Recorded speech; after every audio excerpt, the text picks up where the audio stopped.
जादुई टीवी। सुनो, तुम्हारे बाबूजी तो कब के गुजर गए। अब उनका जो सामान है वो पड़े पड़े कबाड़ा हो रहा है।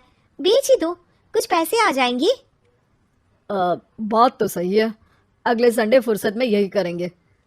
अगले संडे रोहित सारा सामान कबाड़ी को घर बुला के दे देता है। तभी उसकी नजर बाबूजी की पुरानी टीवी पर जाती है, जो इतने सालों तक कूड़े में पड़ी थी, फिर भी चमचमा रही थी। टीवी तो देखो, जैसे एकदम नई हो। हाँ, बाबूजी को टीवी देखना बहुत पसंद था। उनका सपना था कि वो टीवी पे आए। एक बार मौका भी था जब वो अपने गांव के गाने सुनाने किसी चैनल पर जाने वाले थे, पर मैं और मेरा भाई लड़ पड़े और बाबूजी को घर पर ही रुकना पड़ा। चला के देखे क्या? हाँ हाँ, क्यों नहीं, देख लेते हैं। पर शायद ही चले। बाबूजी ने उस लड़ाई के दिन के बाद टीवी देखना ही छोड़ दिया था। टीवी चालू करने के लिए उसमें केबल वायर लगा दिया जाता है। एक न्यूज चैनल चालू हो जाती है। स्वर्ग की सीढ़ी के रास्ते हैं तीन, तीनों के तीन रास्ते हैं संगीन।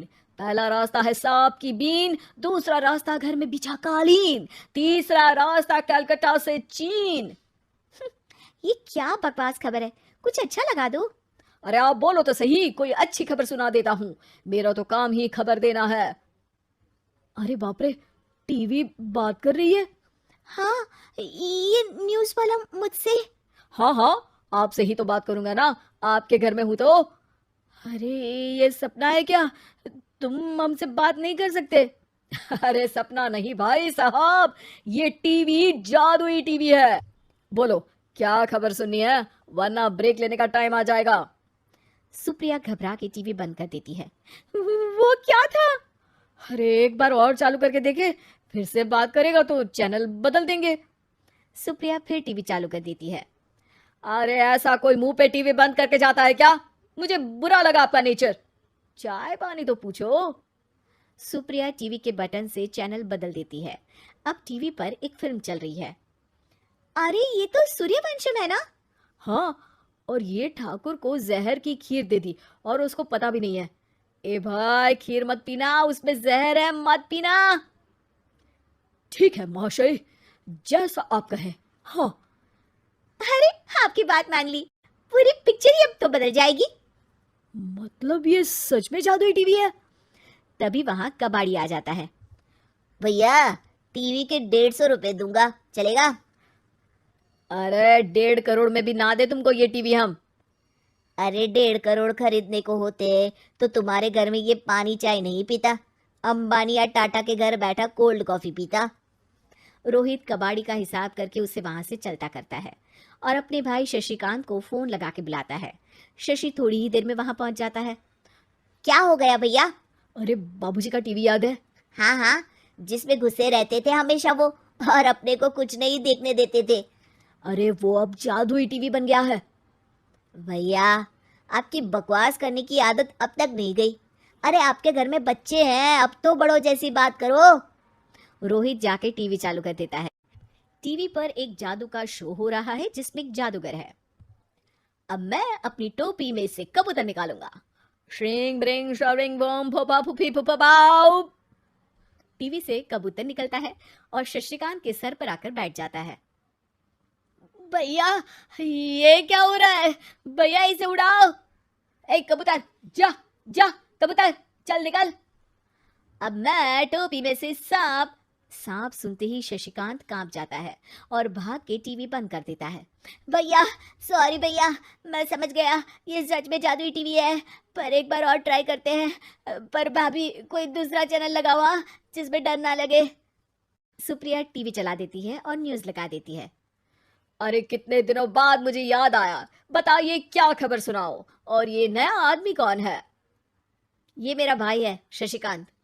ओह यस, वही है ना जिससे तुम लड़ लिए थे किसी बात पे, और तुम्हारे बुढ़ाओ पिताजी गुस्सा हो गए थे और टीवी को संन्यास दे दिया था।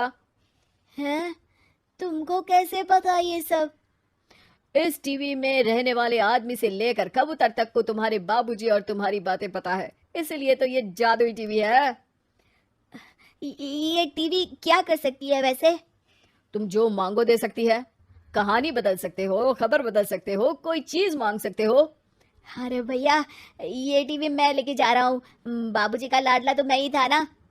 अरे ऐसे कैसे? मैं बड़ा बेटा था। अब तक मेरे घर में टीवी थी ना। अब तक कहाँ गए थे पिताजी के लाडले? तुम्हारी गलती का एहसास भी है। अरे भैया ज्यादा ना बोलो वरना भूल गए आपके दांत तोड़ दिए थे मैंने उस लड़ाई में। मेरी बीवी के सामने मेरी बेइज्जती करता है। रुक। दोनों भाई हाथापाई पे उतर जाते हैं। रुक, बताता हूँ तुझे कि कौन बड़ा है।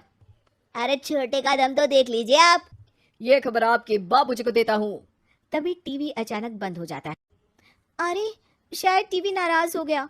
और लड़ लो। आए बड़े खली बनने। टीवी से एक तेज रोशनी निकलती है और टीवी में बाबूजी दिखाई देते हैं। बाबूजी आप?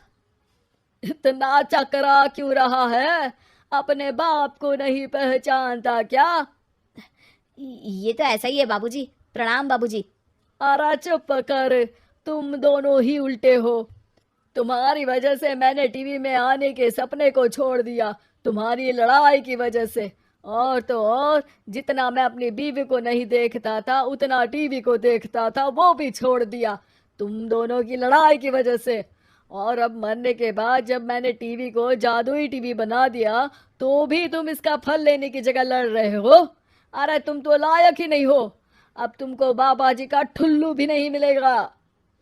बाबूजी चले जाते हैं। टीवी बंद हो जाता है। रोहित और शशिकांत गिड़गिड़ा के टीवी के सामने हाथ जोड़ के बाबूजी को बुलाते हैं पर टीवी सिर्फ धुआं निकालता रहता है।